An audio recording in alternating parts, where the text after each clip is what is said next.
자, 오늘은 6번째 시간입니다. 오늘 성경방 워크북 61페이지입니다.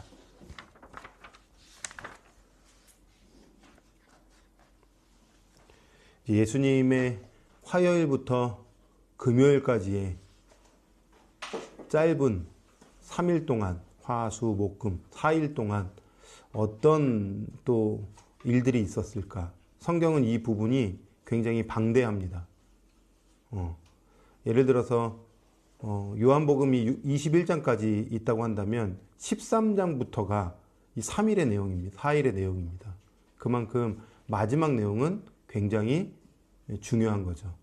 그 다음에 예를 들어서 마태복음도 23장부터 마지막 또 23장부터 28장까지는 일주일의 또 내용이니까 그만큼 뒷부분은 너무너무나도 중요하고 이거를 우리가 지식으로만 알면 안 되고 좀 마음에 영혼이 잘 이렇게 좀 터치가 되고 믿음으로 또 우리가 좀 반응할 수 있는 그런 공부가 되면 좋겠다 이런 기도가 되더라고요. 자, 6장 6과의 내용 제목을 우리 한번 같이 한번 읽고 한번 들어가 볼까요? 같이 한번 읽겠습니다. 시작.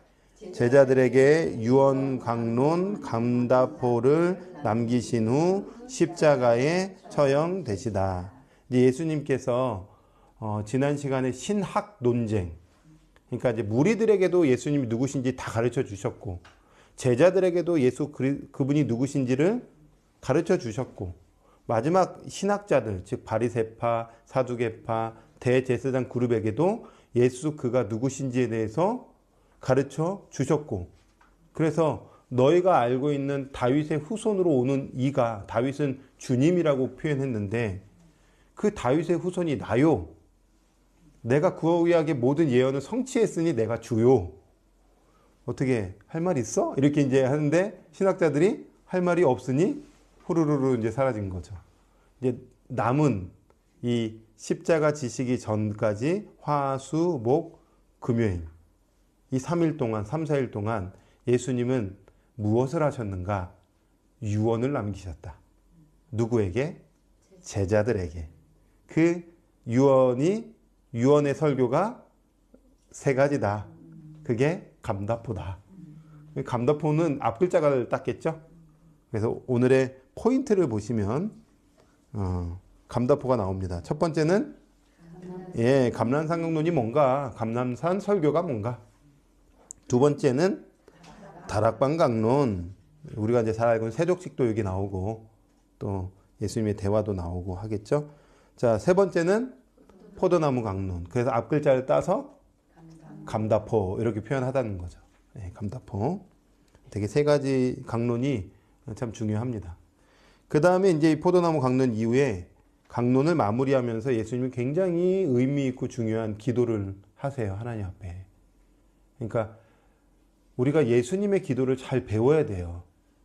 주기도문을 잘 배워야 되고 그 다음에 예수님의 이 대제사장적 기도도 잘 배우면 우리가 하고 있는 기도가 정말 하나님이 기뻐하시는 기도인가 아니면 굉장히 뭔가 우리 토속신앙과 맞물린 기도를 하고 있는가 점검이 될 것 같아요. 그 유럽은 외국은 참 놀라죠. 한국의 이 기도의 열심도 참 좋지만 저렇게 가르쳐 준 적이 없는데 왜 저렇게 기도를 하지 하면서 외국의 신학자들이나 목회자들은 많이 놀라죠. 그러나 열정은 중요한데 방향이 좀 다르면 좀 문제가 있다. 그것을 좀 우리가 좀 곱씹어서 한번 생각해 볼 필요가 있어요. 그리고 예수님 마지막 십자가에서 못 박혀 돌아가시는 이야기까지가 오늘의 내용일 것입니다. 자, 그래서 짧지만 복습을 해보면 예수님의 생애는 사생애와 공생애로 나눌 수 있고요. 사생애는 5가지를 우리가 좀 이렇게 기억하면서 흘러가면 된다. 그래서 요셉과 마리아 이야기, 예수님의 탄생 이야기, 애굽으로 피신한 이야기, 나사렛으로 귀향한 이야기, 12살 때 소년기 이야기. 자, 이제 예수님의 공생애가 시작되는데 공생애는 세례부터 시작되세요. 그런데 우리는 6월절 중심으로 시간을 정리해보자 했기 때문에 세례부터 첫 번째 유월절을 우리가 아합자투리 공생애다 이렇게 표현해보자. 성경은 그렇게 표현 안 돼 있어요. 그래서 아합자투리 공생애 때는 5가지를 또 기억해보자. 세례를 받으시고 시험 당하시고 5명의 제자를 만나시고 가나온 잔치를 베푸시고 가버나움 방문하셨다. 첫 번째 유월절에 예루살렘에 올라가셔서 하셨던 사건은 성전 청결 사건이요. 의미는 성전의 주인이 나다. 그리고 약 8개월 동안 그 유대 땅 예루살렘에 머물러 계시면서 니고데모랑 만나는 장면은 참 중요한 장면이죠. 거듭남에 대해서 이야기하는 거고 다시 태어남. 그래서 지금 너가 육체로 지금 이렇게 태어났지만 영적으로 다시 거듭나야 돼. 이런 중요한 이야기를 해주셨고 이적도 베푸시고 말씀도 선포하시고 세례 요한의 추종자들도 챙기시고 8개월 머물다가 이동하셔서 갈릴리 1차 사역하시고 두 번째 유월절에 다시 올라가셔서 사건은 베데스다 연못 사건이에요. 의미는 안식일의 주인은 나다. 진정한 안식은 나에게 있다. 진정한 회복은 나에게만 있는 것이다. 이것을 가르쳐 주시고 얼마 기간인지 모르겠지만 하여튼간 예루살렘에서 사역하신 이후에 약 1년 6개월 동안 오랜 기간 동안 갈릴리 2차 사역을 하시는데 전후반기로 좀 나누면 세 번째 유월절 전에는 대중사역을 하셨고요. 그 다음에 세 번째 유월절 이후에는 집중 제자훈련을 하시는 이렇게 오랜 시간 갈릴리 지역에 머물면서 사역을 하셨다. 자, 그런데 세 번째 유월절에는 예루살렘에 올라가시지 않고 갈릴리 지역에 머물러 계시면서 또 한 가지 사건을 베푸시죠. 그것이 뭐냐면 오병이어 사건이에요. 의미는 생명의 빵이 나다. 나를 먹어라. 나를 믿어라. 진짜 생명이 임한다. 지금 생명은 껍데기야. 근데 진짜 영원한 생명 얻어야지.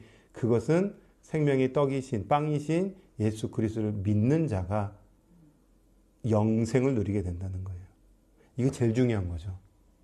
예, 살면서 우리의 하루하루는 구원의 날이에요. 구원받을 수 있는 날인 거죠. 그리고 누군가에게는 구원의 기회가 있는 날인 거예요. 그래서 우리는 구원받았다면, 내가 구원의 기쁨이 있다면, 그 예수님이 주인이라고 고백되어진다면 일평생 예수님 알아가는 은혜 가운데 살아가는 것이고, 아직 내 주변에 그리스도를 알지 못하는 사람들이 있다면 여전히 어둠 가운데 있기 때문에 빨리 빛으로 올 수 있도록 우리가 또 전해야 되는 거고, 전하는 건 우리 몫이고요. 구원받는 건 주님의 몫이에요. 그렇게 오병이어 사건 베푸시고 나서 이제 올라가자. 남은 6개월 남았으니까 올라가자. 언제 올라갔냐면 초막절에 올라가셨어요. 그리고 초막절에 되게 중요한 요한복음에서 설교를 하셨는데 너희는 왜 나를 죽이려 하느냐. 내가 그리스도다.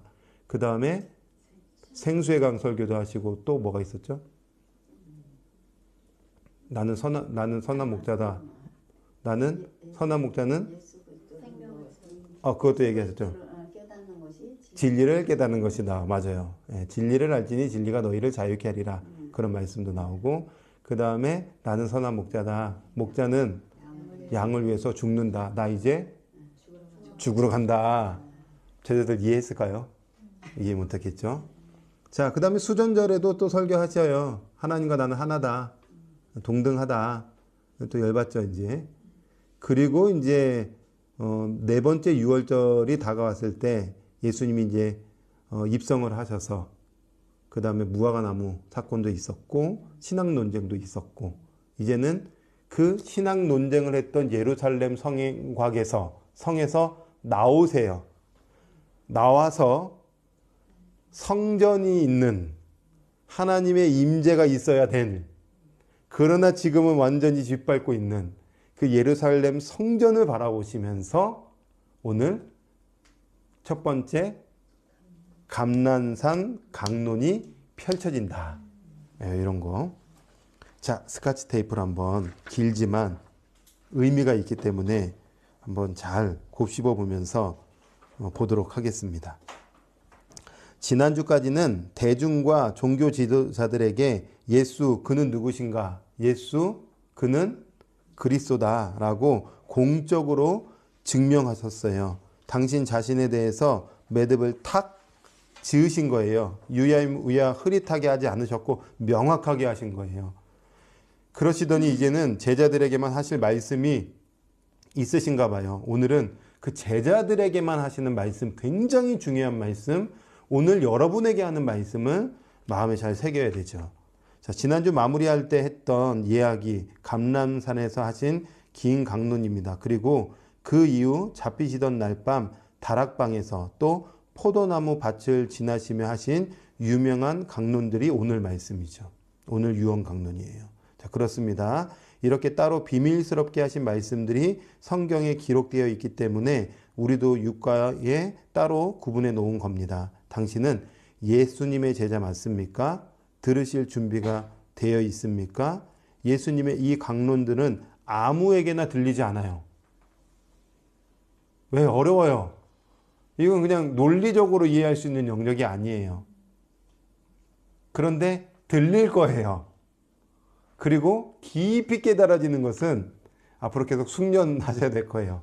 생각하고 뭐지? 무슨 의미지? 또 고민해보고 들리는 은혜가 있기를 축원합니다. 예수님의 이 강론들은 아무에게나 들리지 않죠. 아직 대중 속에 앉아 있다면 잘 들리지 않습니다. 예수님의 제자로서 3년 동안 일어날 일을 함께 시뮬레이션 하면서 경험하셔야 들립니다. 육과가 바로 그런 내용이에요. 그래서 이제 그 내용 한번 보자. 자, 84페이지입니다.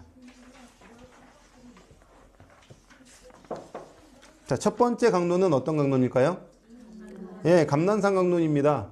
감람산 강론을 하시기 전에 좀 배경을 이해할 필요가 있어요. 간단합니다.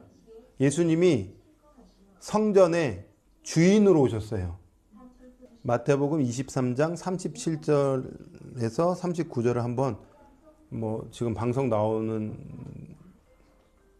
끝났네요. 자, 그러면은 찾은 김에 한번 제가 37절을 읽어볼게요. 예수님이 어떤 심정으로 지금 이야기를 하시는지. 예루살렘아, 예루살렘아, 선지자들을 죽이고 네게 파송된 자들을 돌로 치는 자여, 암탉이 그 새끼를 날개 아래 모음같이 내가 네 자녀를 모으려 한 일이 몇 번이더냐. 그러나 너희가 원하지 아니하였도다. 예수님이 지금 이 말씀이 기쁜 말씀이에요? 아니면 좀 뭔가 슬퍼 보이세요? 슬퍼 보이죠. 사실은 예루살렘아 예루살렘아 이 이야기는 사실 우시는 장면이에요. 예수님이 예루살렘아 예루살렘 하면서 꺼이꺼이 지금 우는 장면이에요. 그토록 구약의 수많은 선지자들이 예언했던 그 예언의 말씀, 그리스도 메시아가 성전의 주인이 올 것이다 했고 왔는데 여전히 완악하여 들리지 않는 이들을 향하여 내가 3년 동안 머물러 있는 게 아니라 열정적으로 구약의 예언을 성취했고 약한 자들과 함께했고 병자를 고쳐줬고 그들의 손을 붙잡아줬고 모든 것들을 다 입증했는데 성전이 말을 안 들어요. 그러니까 우리 내면의 성전이 완전히 뭉겨져 있으니 진리가 들리지가 않으니 처성전 이제 무너질 거야. 지금 그 성전을 바라보면서 울고 계시는 거예요. 그렇게 울면서 이제 그동안 구약의 선지자들이 수많은 예언했지, 나도 이어서 마지막을 예언해 줄게 하면서 마지막 종말에 대한 이야기를 끄집어내시는 거예요. 나 이제 갈 거야. 나 다시 올 거야. 그런데 그 사이에 어떤 일들이 있는지 정신 똑띠 차리고 신앙생활 똑바로 해야 된다. 제발 하면서 마태복음 24장으로 들어가는 거죠. 이게 감람산 강론의 배경입니다. 그러면서 내용은 뭐냐 하면 24장으로 넘어갔을 때 1절과 2절 한번 읽어볼까요? 같이 한번 시작. 예수께서 성전에서 나와서 가실 때에 제자들이 성전 건물들을 가리켜 보이려고 나아오니 대답하여 이르시되 너희가 이 모든 것을 보지 못하느냐? 내가 진실로 너희에게 이르노니 돌 하나도 돌 위에 남지 않고 다 무너뜨려지리라. 성전 무너진다는 겁니다. 예전에 다윗 성전 무너졌잖아요. 짓밟혔잖아요. 이방인들에게. 그들이 하나님을 떠나니까 하나님의 영광이 사라지잖아요. 무너졌잖아요. 그런데 예수님 또 얘기하시는 거예요. 이거 돌 위에 돌 하나도 남지 않을 정도로 이 성전 다 무너질 거야. 무너졌을까요? 무너졌죠. 언제 무너졌을까요?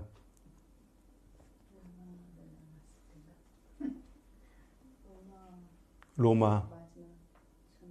맞아요. 디도. 네. AD 70년에 완전히 무너집니다.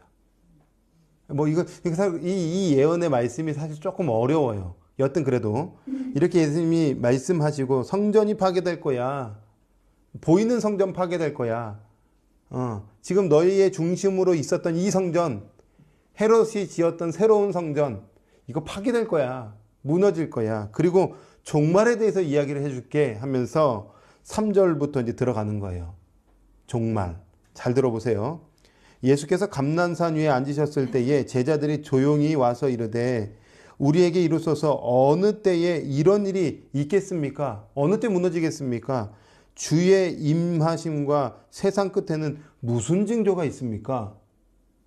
잘 보세요. 제가 지금 안경을 끼고 있어요. 안경에 렌즈가 2개입니다. 지금 이 마태복음 24장은 2개의 렌즈를 끼고 보라는 거예요. 2개의 렌즈를 끼고 하나의 렌즈는 곧 있을 종말, 곧 일어날 징조를 니네가 봐라. 이제 로마로부터 니네 완전히 무너질 거야. 이거 이야기해주고 있고 또 하나는 개인, 앞으로 시대적 종말에 대해서도 또 하나의 렌즈를 끼고 봐라. 이런 뜻이에요. 한 번 더요. 24장을 볼 때에 우리가 종말 이렇게 보면은 우리가 이제 종말에 예수님의 마지막 때에 이런 징조가 일어날 것이고 뭐 기근이 일어날 것이고 난리가 일어날 것이고 하면 우리는 바로 그냥 지금으로 확 오잖아요. 그렇게 보지 말고 첫 번째 안경을 볼 때는 예수님이 당시 이때 유대인들에게 한 그 종말의 관점으로 봐라.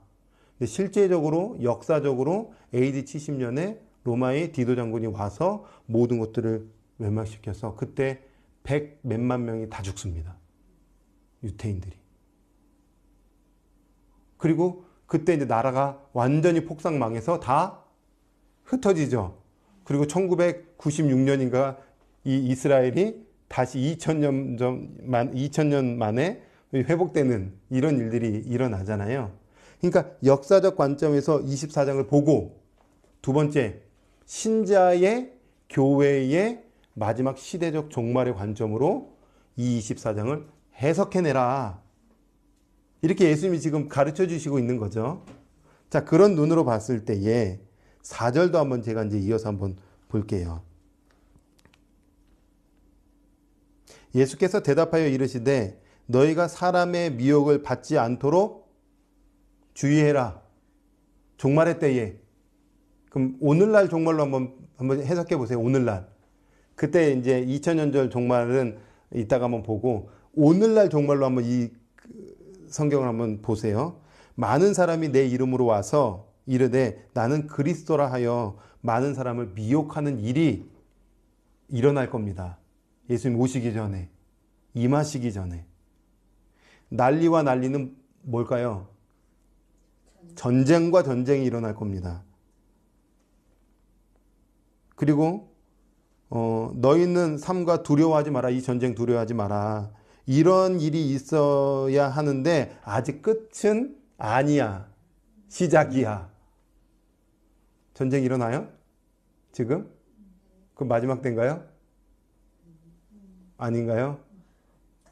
마지막 때라고 볼 수도 있고 아니라고도 볼 수 있지만 우리는 늘 이 시대를 보면서 주님이 지금이 마지막인가? 이런 긴장감은 필요해요. 이게 종말론적 신앙이죠.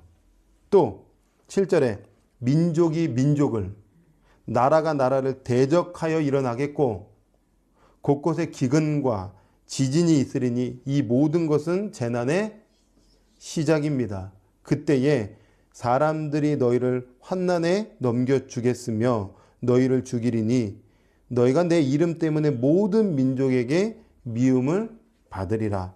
그때 많은 사람이 실족하게 되어 서로 잡아주고 서로 미워하겠으며 거짓 선지자가 많이 일어나 많은 사람을 미혹하겠으며 불법이 성함으로 많은 사람의 사랑이 식어지리라. 그러나 끝까지 견디는 자는 구원을 받는다는 거예요.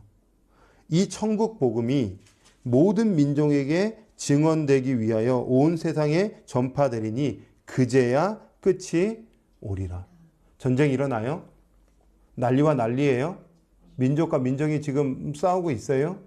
네. 사랑이 식어져서 개인주의에 빠져 있나요? 이기심에 더 극한으로 가고 있나요?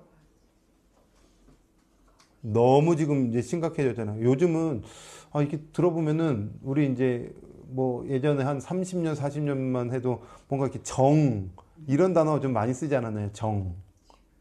근데 지금은 정이라는 단어가 없어진 것 같아요. 좀 정이 없다, 막 이런 거. 자기중심적이다. 이거는 이제 불법이 성함으로 사랑이 식어져 가는데 더 그럴 겁니다. 여러분, 포괄적 차별금지법이 이게 단순히 남성, 여성, 뭐 다른 성 이거 얘기하는 게 아니고요. 불법이 성함으로 개인주의가 심해지는 거예요. 엄마 아빠한테 내 성 당신이 정하지 말라는 거는 이거는 하나님 법도 아니고 이거는 그냥 개인주의와 이기주의와 자기중심으로 더 치닫고 있는 거예요. 그러니까 이제 엄마 고발하고 아빠 고발하고 이거 법으로 통과돼 있으면 뭐 어떻게 할 수도 없고 그런데 다시 되돌리자니 한 번 저지른 이 일을 다시 주워 담을 수도 없는 미국, 다시 주워 담기 힘든 유럽. 그럼 더 소돔과 고모라로 가는 거예요. 다시 오기가 엄청 어렵습니다.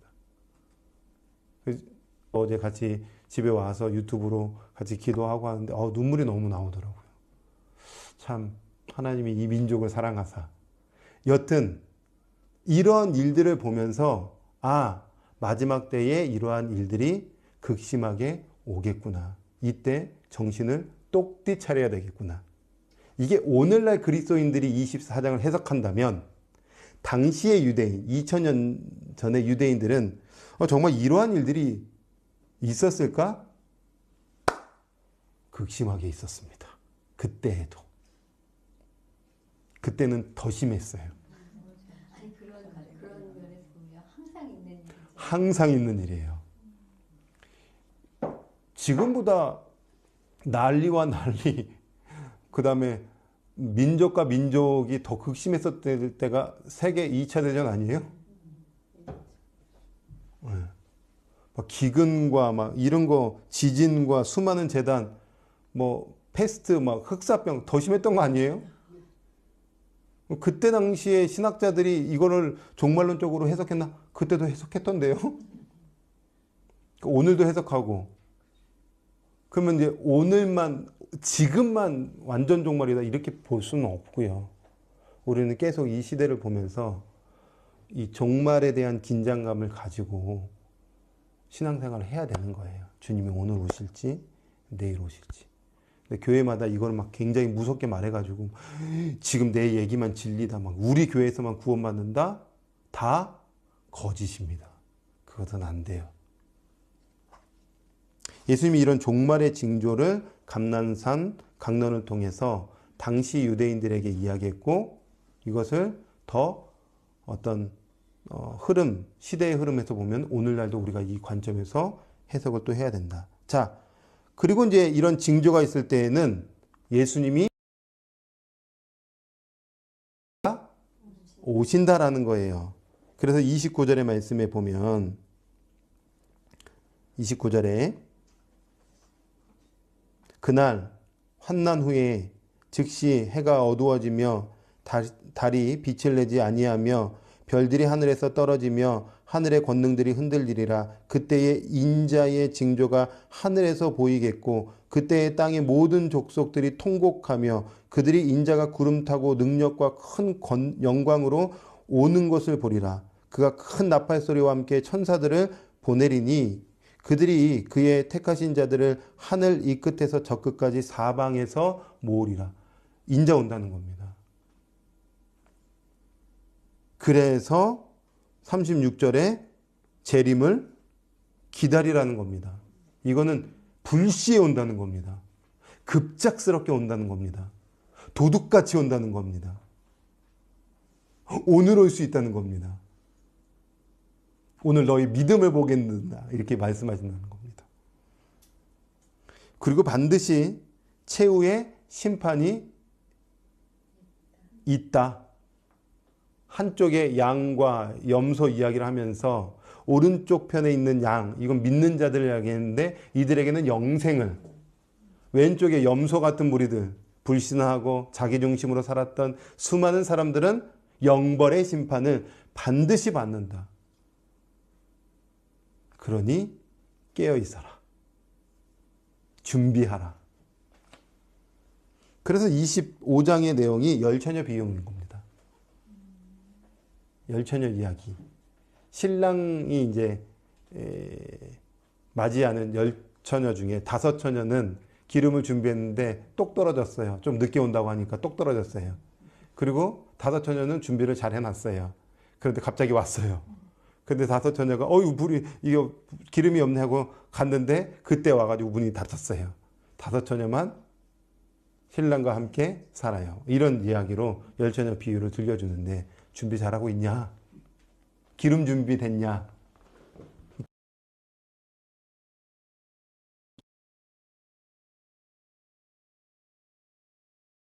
그래서 열처녀가 처음부터 준비 안 한 거 아니잖아요. 신랑이 온다는 거 모르는 것도 아니었잖아요. 하나님을 모르는 사람들은 이미 해당도 안 되고 우리라고 한다면 우리에게 지금 우리 준비하는데 기름 똑 떨어졌는데 갑자기 신랑 오시면 안 되잖아요. 기름이 뭘까? 궁금하더라고요. 근데 늘 기름은 늘 성령과 연결되어 있어요. 그 성령과 연합되어 온 삶이라고 해석된다면 오늘도 내가 성령님과 잘 연합되어서 하나가 되어 날마다 종말론적 신앙생활로 신랑 대신 예수님을 기다리고 고대하면서 살아내고 있는가? 그게 이제 포도나무 강론이랑 연결되는 거죠. 여튼 이렇게 감람산 강론을 통해서 종말에 대해서 이야기를 합니다. 종말. 그날 반드시 옵니다.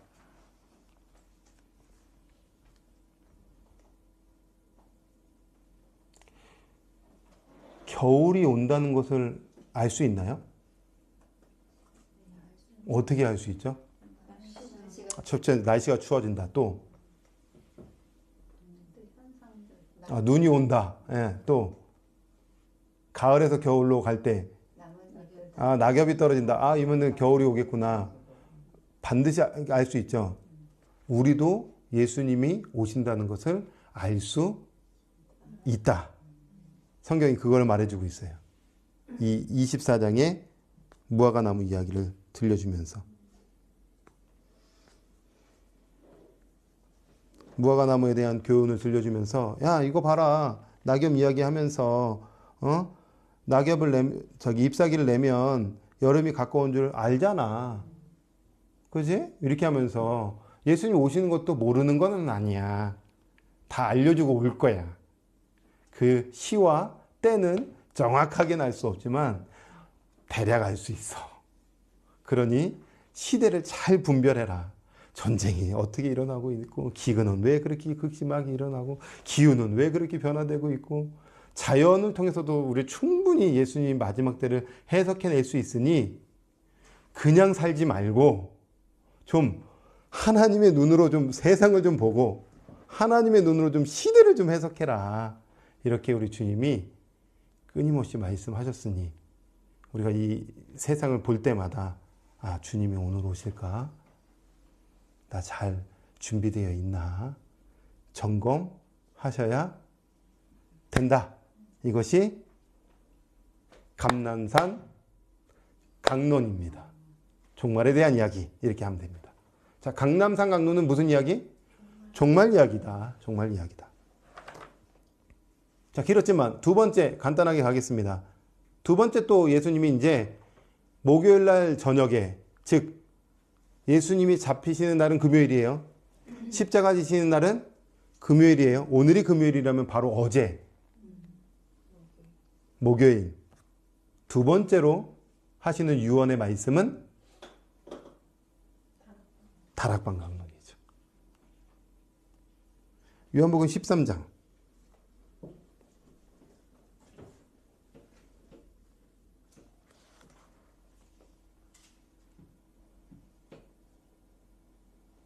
요한복음 13장 1절. 이 말씀 왜 하셨을까? 이렇게 한번 우리가 질문해 보는 거예요.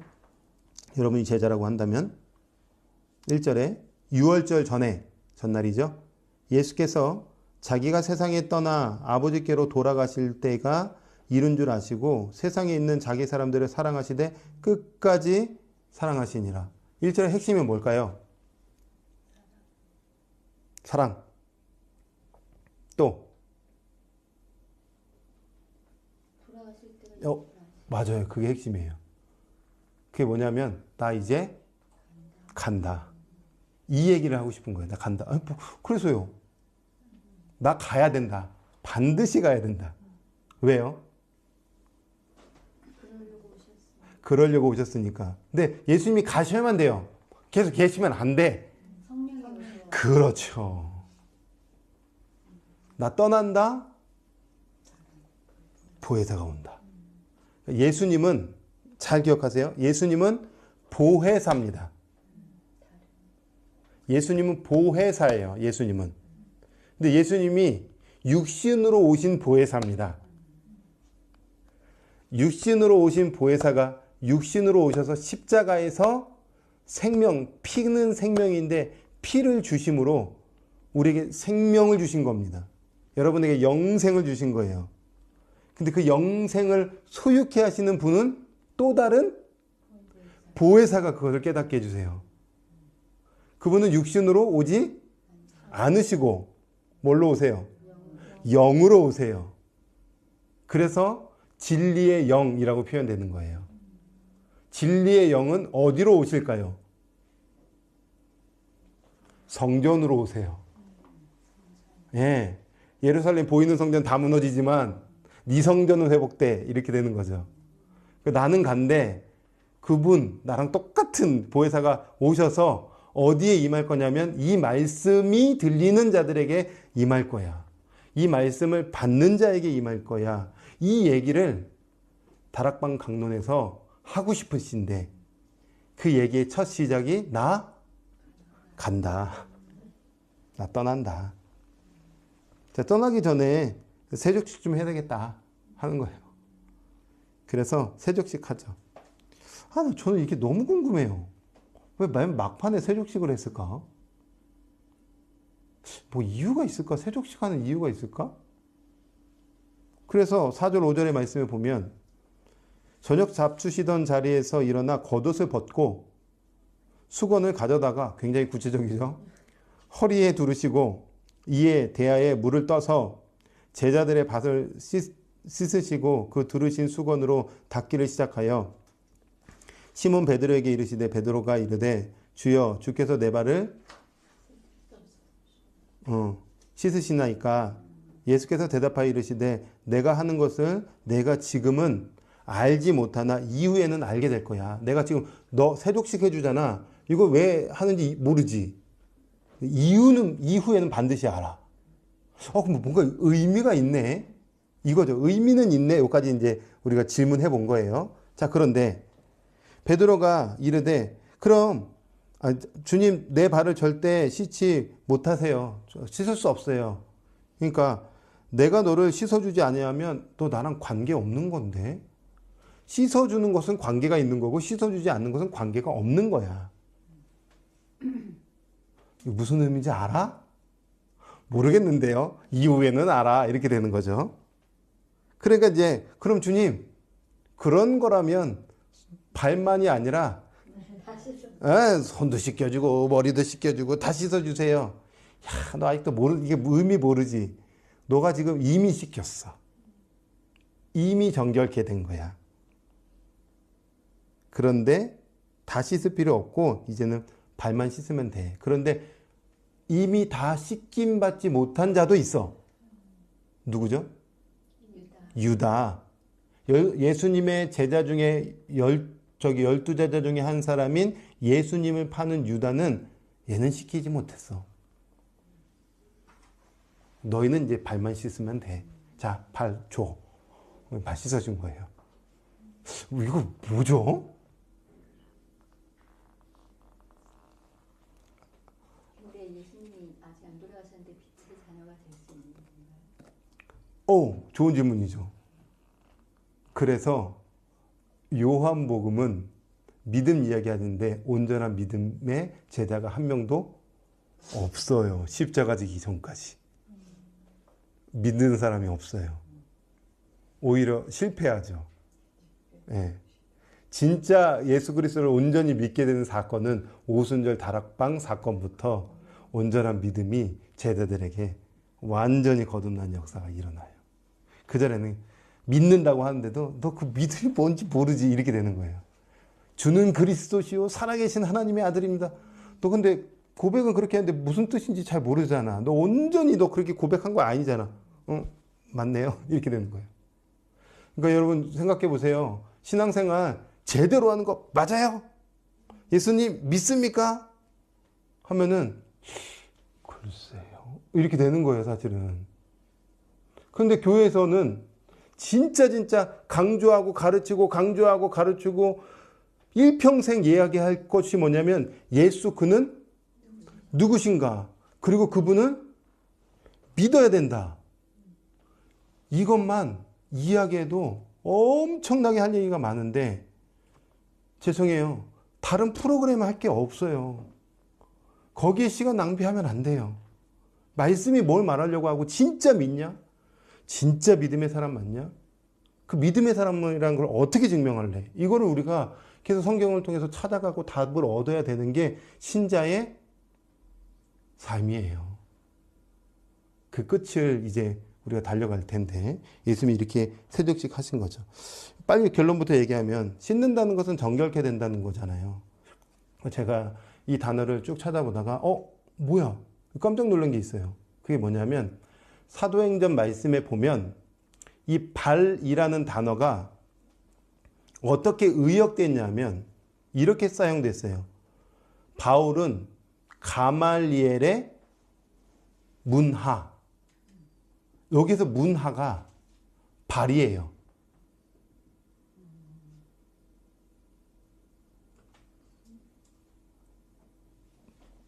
다시요.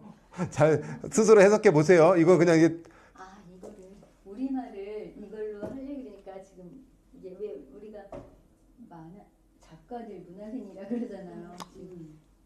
그거예요. 근데 이거를 그쪽 언어로 그렇다 그러니까 이게 갑자기 받아들여지지가 않네. 발이라는 단어가 사도행전에 그 바울을 가르쳤던 그 스승이 가말리엘인데 바울은 예전에 율법을 공부할 때 가말리엘의 문화생이었다 할 때 문하가 발이에요. 발을 씻겨준다. 그럼 뭐가 되는 거예요? 그리고 예수님이 발을 씻겨준 다음에 뭐라고 얘기했냐면 너희도 서로 씻겨줘라 발을. 이거는 세족식을 예를 들어 세족식을 한다면 세상 사람들 세족식 해주는 게 의미가 아니라 교회 공동체라는 이 제자 공동체 안에서 서로 너희 문화생이잖아. 한 제자잖아. 제자 공동체가 어떻게 제자 공동체로 공동체를 형성해야 되는지 이거 발 씻겨주는 것으로 너희가 좀 이해하고 그렇게 공동체를 좀 세워가. 라고 해석해낼 수 있다라는 거죠. 어렵나요? 무슨 말인지? 그래서 집에 가셔서 이거를 씹고 또 씹어야 돼요. 발이 문하로 번역된다면 이거는 예수님의 문화생들에게 하시는 퍼포먼스인데 예수님의 문화생들끼리 어떻게 지금 공동체를 이뤄가야 되는지를 지금 이야기해 주고 있는데 거기에 맨 마지막에 너에게 새 계명을 주노니 서로 사랑하라. 너는 곧 나다의 원리가 공동체를 통해서 시작될 거야. 이 공동체, 이 제자 공동체를 통해서 이렇게 지금 다락방 강론을 이야기하고 계시는 중이랍니다. 들려요?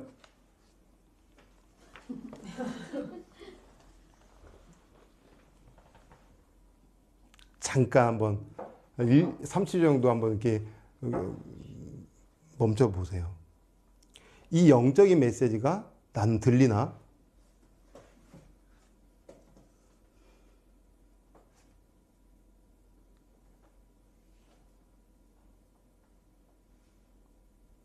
세족식을 한다는 것은 진짜 세족식 하라는 거예요? 아니면은 뭐 다른 의미예요?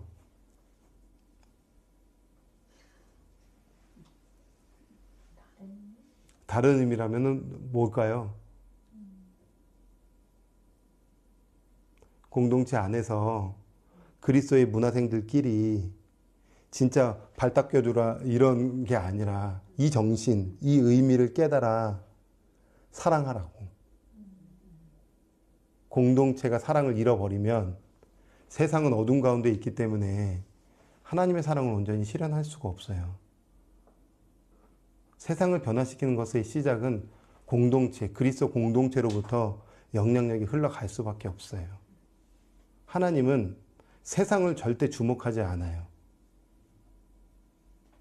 하나님은 색 계열을 주목하고 계세요. 색 계열은 어떤 계열이에요?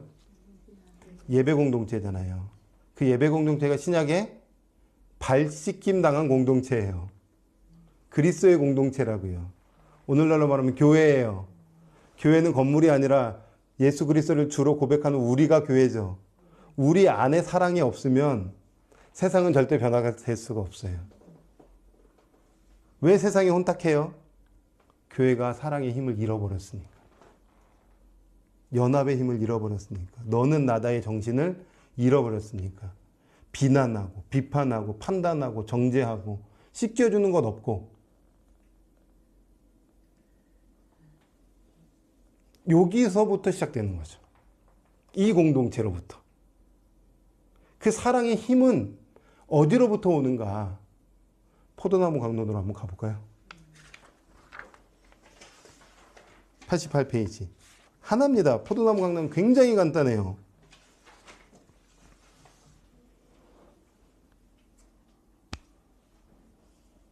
5절, 6절, 7절 강론 한번 읽어볼게요. 포도나무 강론입니다. 나는 포도나무요 너희는 가지라. 그가 내 안에 내가 그 안에 거하면 사람이 열매를 많이 맺나니 나를 떠나서는 너희가 아무것도 할 수 없는 거예요. 그러니까 이거는 사실 한마디로 말하면 포도나무 강론은 연합이에요. 붙어 있는 거예요. 하나 되는 거예요. 우리 주님과 하나 될 때에 주님의 것이 나로부터 나오는 거죠. 연합되지 않으면요, 어둠의 것이 나오는 거예요. 예수님 믿는다는 거는 그리스도와 연합된다는 거예요. 이게 끝이에요. 이게 끝. 이게 신앙의 절정입니다. 우리 주님이 이 말씀을 서로 공복해 하면서 가장 들려주고 싶은 건 뭐냐면 다른 것 중요하지 않고 인생에서 제일 중요한 것은 생명 빛을 믿는 겁니다. 영접하는 거예요. 그분과 함께 거듭나는 거고 일평생 그분과 어떻게 연합되는가, 하나 되는가? 한 몸 되는가? 그래서 머리가 가자고 하면 몸은 따라가는 거예요. 그리스도는 우리의 머리예요. 우리 머리예요.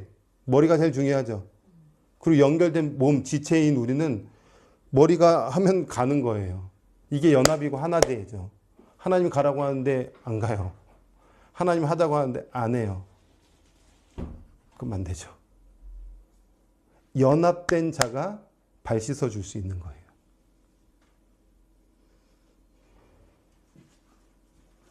하나 된 자가 사랑을 실현할 수 있는 거예요. 나에게로부터 사랑이 없어요. 근데 굉장히 재밌죠? 제가 막 이제 펼쳐서 얘기하는데 잠깐 저를 보시겠어요? 제가 이제 말씀을 보면서 예전에도 한번 이거 맞구나 이렇게 깨달은 것 중에 하나가 뭐냐면 예수님이 감다 포니까 다락방 강론을 통해서 세족식 해주시고 이제 서로 사랑해라 이렇게 했을 때 베드로가 이야기해요. 저는 주님 부인하지 않습니다. 저는 주님 끝까지 갑니다. 막 이렇게 할 때 너 닭이 3번 울기 전에 반드시 부인해. 그 제자들도 다 떠내요. 그러니까 나로부터 오는 뭔가 호기로움, 저는 주님 절대 배신하지 않고 저는 주님 완전히 믿습니다. 다 깨지고 박살내야 돼요. 이거 깨지는 것부터가 시작이에요. 안 깨지면 안 돼요. 베드로는 완전히 박살난 겁니다. 그렇게 수제자라고 자부했던 베드로가요, 마지막 이 다락방 강론하면서 예수님의 세족식까지 다 경험했는데 저는 정말 주님 배신하지 않아요. 저는 주님 위해서 살 수 있어요. 그런데 와장창 다음날 다 깨지죠. 그런데 그게요, 축복이에요. 인생에서 자기 존재가 깨지지 않으면 완전히 주님 앞에 두 손 드는 일은 없습니다. 다 깨져야 돼요. 그게 뭐든 간에. 나는 왜 이렇게 존재가 추악하고 나는 이렇게 볼품없고 내 안에 이렇게 사랑 조금도 없고 인내도 없고 용서할 수 있는 능력도 없고 나는 왜 이렇게 존재가 죄악 덩어리지라고 깨닫는 자가 주님께 두 손 들고 가서 십자가를 통하여 주님밖에 없습니다. 라고 고백되어지는 거지. 지금 막 그런 깨짐과 박살남도 없는데 저는 주님을 따를 수 있습니다. 그거 다 꺾입니다. 예수님 제자들이 하나같이 다 꺾였어요. 예수님 십자가 지시기 전에 예수님 곁에 있었던 사람 제자 있었을까요? 단 한 명도 없어요. 다 도망가고 다 다시 고향으로 가고. 그러니까 여러분 박살나야 돼요. 심령이 파토나야 돼요. 심령이 완전히 부도나야죠. 그래서 신앙생활도 완전히 재편성돼야 되는 거예요. 제가 주님을 위해서 뭘 하겠습니다. 다 박살나야 됩니다. 그냥 주님이 너 이거 해. 주님 부족합니다. 주님이 하라고 하시면 저는 할 수 있습니다. 해야지 이 호기로움은 다 끝장나는 겁니다. 그래서 완전히 깨지고 완전히 주님과 연합되어서 주님으로부터 오는 것을 흘려보내는 게 신자의 삶이죠. 세상 가치가 얼마나 무섭게 우리를 공격해 오는지 몰라요. 그죠? 요즘 같은 경우에 특별히 제가 늘 우리 성도님들한테도 얘기하지만 돈, 앞으로의 미래. 여러분이 만약에 한국이 아니라 정말 가난한 곳에 태어났다고 한다면 미래 보장이 어디 있습니까? 오늘 하루 사는 것도 힘든데 하루하루 살아가는 게 은혜고 먹을 수 있는 게 기쁨이죠. 살만하니까 10년도 20년 뒤를 보장하려고 내가 아둥바둥 되는데 다 박살나야 되는 거예요. 싹 박살나고 오늘 주님 하루 주시면 오늘 만족하고 살고 내일 또 하루 주시면 내일 하루 만족하는 사는데 오늘 하루 만족하는데 너무 좋아. 세상의 꽃들이 막 눈에 들어와도 별로 개의치가 않아. 주님이 오늘 날 부르시면 나는 언제든지 오케이. 왜냐하면 지금 천국이니까. 지금 너무 좋으니까. 지금 너무 감사하니까. 그렇게 되는 거예요. 이 자리까지 가라고 주님이 우리를 계속 콜링하고 계시니 오늘 우리가 해야 될 것은 주님, 저는 오늘 박살나기 원합니다. 바울의 고백은 그래서 아주 유순하게 고백하죠. 내가 날마다 죽노라는데 좀 과격하게 한번 표현해 보세요. 내가 오늘 박살나노라. 매일매일 박살나는 겁니다. 매일매일 박살나야 주님이 그 안에 임하여 주셔서 탁 포도나무처럼 딱 붙어서 이제 가자. 그래서 우리 주님이 그 다음에 가르쳐 주신 게 기도예요. 내 이름으로 기도하면, 내 이름으로 구하면, 네. 그래서 우리가 기도할 때 어떻게 기도해요? 맨 마지막에? 예수님의 이름으로, 예수 그리스도의 이름으로 기도합니다. 그러면 이제 예수님 이름으로 기도하기 전에 뭐 구했어요? 먹을 거, 입을 거, 아파트, 좀 더 나은 거. 근데 이 기도는 포도나무 강론과 연결된 기도는 아니죠. 연합되면 절대 그렇게 기도할 수 없어요. 연합되는데 어떻게 다시 어둠의 것, 이방인들이 구하는 것을 또 구합니까? 그건 연합된 자가 할 수 있는 기도가 아니죠. 연합되어서 기도한 사람의 기도는 하나님의 것을 당연히 구할 수밖에 없고 그것을 그리스도의 이름으로 기도하면 반드시 그 기도는 이루어집니다. 반드시 이루어져요. 우리 주님을 시험하면 안 되지만 테스트 한번 해보세요. 저는 감사하게도 예전에 기억나는 것은 33살인가요? 아직도 기억나요. 집 앞에 들어가는데 신호등이 딱 있고요. 왼쪽으로 꺾으면 들어가는데 제가 차 안에서 막 그 핸들을 막 이렇게 손으로 치면서 하나님 앞에 막 이렇게 울분을 토한 적이 있었어요. 지금도 기억나요. 왜 그러냐면 그때는 참 주님이 그런 마음을 주셨다고 저는 생각하는데 저 스스로에게 반서가 너 예수님이 어떠한 분이신지 복음을 다른 사람에게 전한다면 1시간이고 하루고 일주일이고 한 달이고 1년이고 그분 전할 수 있는 그거 돼 있어? 준비돼 있어? 그런데 저 스스로 대답할 때 너무 안 돼 있는 거예요. 이거 주님 앞에 너무 속상한 거야. 그래서 제가 주님께 막 이거 핸들을 치면서 주님 제발 좀 주님을 좀 깊이 좀 알게 해주세요. 그 다음부터요 이거 만난 거예요. 어성경. 그거 끝나자마자 몇 달 있다가 이거 만났고 그거 끝나자마자 이거 하고 나니까 또 부족해서 또 대학원도 또 하나님께서 부족하지만 또 들어가게 하시고 또 그걸로 부족하니까 이제는 주님이 안 되겠다 싶어서 구충 목사님 만나서 일평생 원어 좀 팔아. 매주 가가지고 이제 원어 공부하니까 또 바뀐 거예요. 제 옆에서 느끼는 아내는 더 깊이 느끼죠. 저 목사님 만나고 나서 설교가 바뀌어졌네. 메시지가 바뀌어졌네. 느끼는 거예요. 느낀다는 건 뭐냐면 저와 아내가 일치되고 있다는 거죠. 그리고 이 메시지를 계속 듣는 성도님들은 저는 일치될 거라고 생각해요. 우리 세빛순교회 성도님들, 지금 듣는 우리 성도님들도 이 메시지 들으면, 내가 지금 신앙생활을 하고 있는데, 이 신앙 진짜인가 가짜인가, 이 말씀을 통해 내가 점검해 볼 수 있구나. 그리고 우리의 신앙의 절정은 연합이구나. 난 오늘도 연합됐나? 왜 연합되지 않고 난 왜 여전히 또 이 예전에 그 유교나 이런 세속적인 방법과 또 일치돼가지고 종교 생활하고 있지? 탑사하려고 하고 있지? 다 종교입니다. 그 다른 종교에서 다 하는 거예요. 우리 주님 그거 하지 않고 진리를 알아. 그럼 아는 것 자체가 자유야. 자유롭지가 않아요. 신앙생활 하는데. 너무 속박되어 있고. 제가 이 이야기를 하는 이유는 제가 그동안 그렇게 살아왔었습니다. 그렇게 하지 말자. 우리 주님이 오늘도 콜링하고 있는 거예요.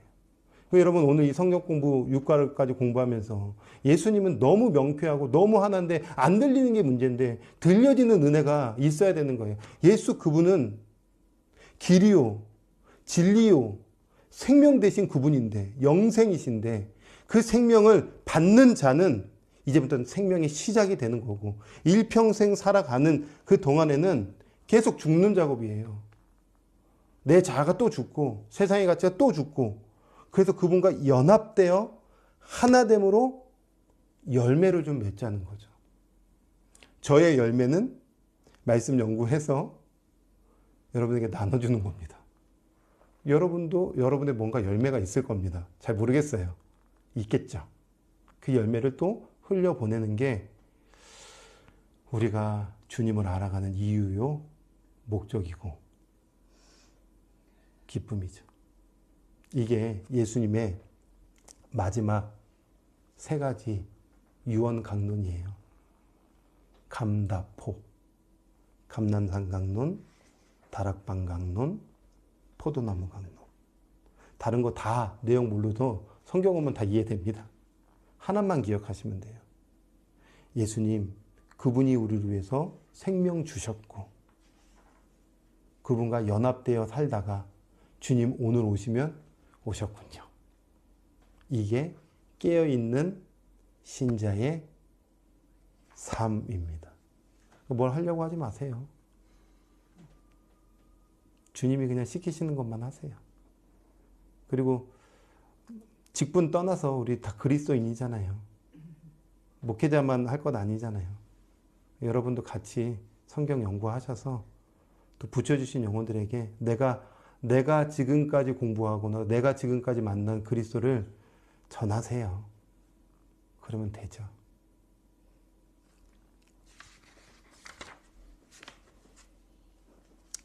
자, 91페이지. 예수님이 이렇게 감다포, 감난산 강론. 내용이 뭘까요? 종말론. 이렇게 하면 됩니다. 종말론. 이렇게. 다시 종말에 대한 이야기 이렇게 하면 됩니다. 감난산 강론이 뭘까요? 종말론. 이렇게. 너무 간단하게. 종말 이야기.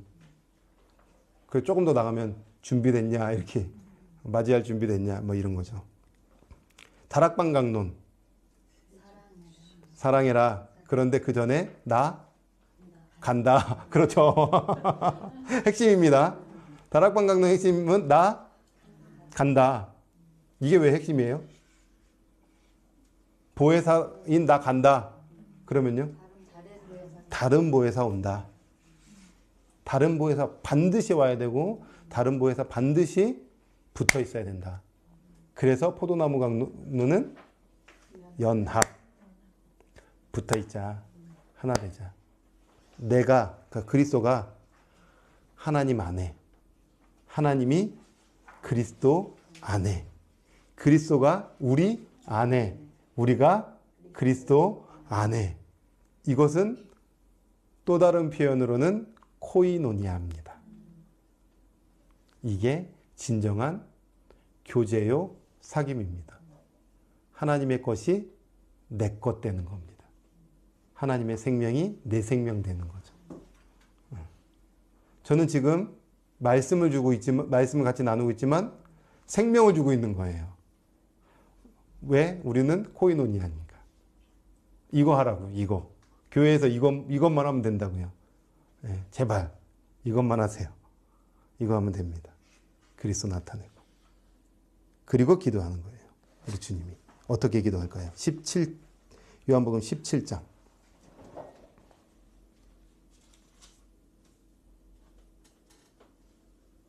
찾으셨어요?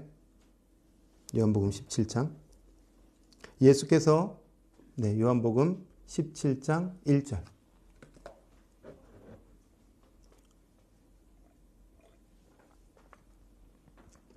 대제사장적 기도입니다. 대표기도. 어떤 대표기도 하셨을까요? 예수께서 이 말씀을 하시고 눈을 들어 하늘을 우러러 이르시되 아버지여 때가 이르렀사오니 아들을 영화롭게 하사 아들로 아버지를 영화롭게 하게 하옵소서. 아버지께서 아들에게 주신 모든 사람에게 영생을 주게 하시려고 만민을 다스리는 권세를 아들에게 주셨음이로소이다. 영생은 곧 유일하신 참 하나님과 그가 보내신 자 예수 그리스도를 아는 것이니이다. 아버지께서 내게 하라고 주신 일을 내가 이루어 아버지를 이 세상에서 영화롭게 하셨사오니 아버지여 창세전에 내가 아버지와 함께 가졌던 영화로서 지금도 아버지와 함께 나를 영화롭게 하옵소서 하면서 기도하는 거예요. 그리고 21절에 보면 포도나무 이야기를 또 정리해 주시죠. 아버지여 아버지께서 내 안에 내가 아버지 안에 있는 것 같이 그들도 다 하나가 되는 거예요. 이 하나는 어떤 하나예요? 코이노니아인데 어떤 코이노니아예요? 우리끼리의 하나예요? 너는 나다. 그러니까 그리스도가 중심된 하나예요. 하나. 이 하나. 발 씻겨주는 거예요. 사랑. 우리 안에 있게 하사 세상으로 아버지께서 나를 보내신 것을 믿게 하옵소서. 23절에 곧 내가 그들 안에 있고 아버지께서 내 안에 계시어 그들로 온전함을 이루어 하나 되게 하려 함은 아버지께서 나를 보내신 것과 또 나를 사랑하신 같이 그들도 사랑하신 것을 세상으로 알게 하려 함이로소이다. 25절의 말씀도 읽어볼게요. 의로우신 아버지여 세상이 아버지를 알지 못하여도 나는 아버지를 알았사옵고 그들도 아버지께서 나를 보내신 줄 알았사옵나이다. 내가 아버지의 이름을 그들에게 알게 하였고 또 알게 하리니 이는 나를 사랑하신 사랑이 그들 안에 있고 나도 그들 안에 있게 하려 함이니이다. 계속 지금 포도나무 강론 이어서 기도하고 계시는 거잖아요. 하나, 사랑, 하나, 사랑, 하나, 사랑.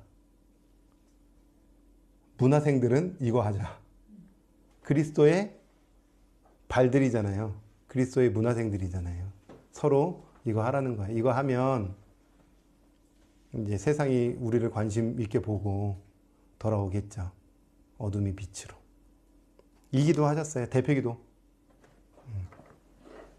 되게 의미 있는 것은 내가 제자들에게 이거 주님 전해줬는데 이 기도하는 이유는 이제 제자들이 이것도 전할 거잖아요.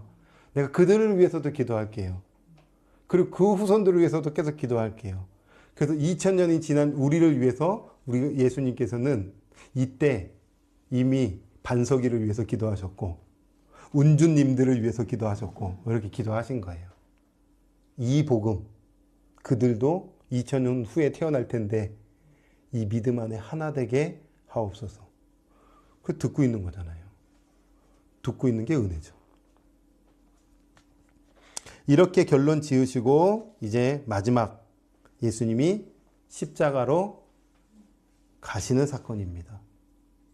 이거 잠깐 정리해 볼까요? 이건 이제 성경 읽으면 금방 이해되실 것 같아요. 이제 예수님이 유언강론 3개 끝내시고요. 이제 그날 밤에 가룟 유다가 밀고 해서 와서 예수님 잡혀갑니다.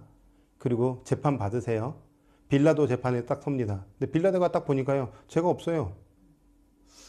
나는 내 나라의 왕이다 이렇게 얘기하는데 난 로마의 왕이라고 하지 않으니 뭐 그게 뭐가 됩니까? 난 유대의 왕이다. 난 유대인들의 왕이다.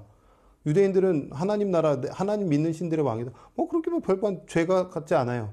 그런데 너무 유대인들이 지금 막 죽이라고 하니까 그들에게도 조금 뭔가 밉보이고 싶지 않고 그래서 다시 이 예수님을 헤롯 안티파스 왕에게 보내요. 그때 안티파스가 예수님 통해서 뭔가 좀 이렇게 기적도 보고 이렇게 할까 했는데 뭐 침묵하고 계시고 별로 반응이 없으세요. 그러니까 자색 옷 막 입혀서 막 조롱도 해요. 야, 너 다시 빌라도에게 가. 빌라도에게 갔는데 결국에는 십자가 처형으로 예수님이 끝을 내세요. 이게 십자가 사건으로 끝나는 이야기입니다. 근데 결국에 이 십자가를 위해서 예수님은 그동안 엄청나게 달려오신 거예요. 3년 동안 쉬지 않고. 예수님의 피가 우리를 깨끗게 해주시기 때문이에요. 저는 책 중에 이런 책 내용을 봤어요. 십자가 사건은 일방적인 사건이다.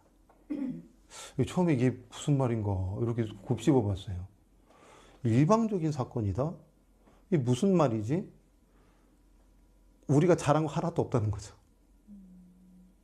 내가 뭔가 하나 옆에 뭔가 조금 때만큼이라도 뭔가 좀 공의로운 게 있거나 잘한 게 있어서 예수님이 생명주로 온 게 아니라 아무것도 우리는 한 거 없는데 그분이 일방적으로 생명 주셔서 오셨고 그 십자가로 일방적으로 구원의 길을 열어주셨고 일방적으로 생명의 길을 다 펼쳐 놓으셨어요.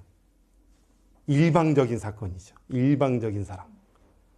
그러면 이제는 우리가 할 것은 그것을 듣고 취하는 것만 우리 몫이죠. 그분의 선물로.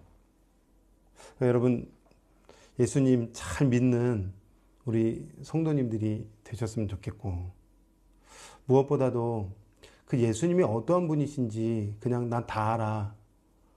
그렇지 않고 예수님이 정말 얼마나 깊고도 깊을까. 나 일평생 그 예수님 얼마나 많이 알다 갈 수 있을까. 그리고 그 안 예수님과 어떻게 연합되어 열매를 맺을 수 있을까. 나 예수님 성품을 어떻게 닮아갈 수 있을까. 그게 우리의 기도요. 삶이 되었으면 좋겠어요. 예수님 그렇게 길을 열어주셨으니.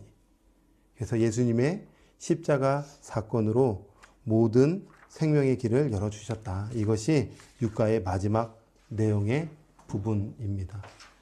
이제 보혜사 성령님이 우리에게 계속 그 생명길로 인도해 가실 겁니다. 그걸 소망하면서 여러분 또 예수님 잘 믿는 은혜가 있으면 좋겠어요.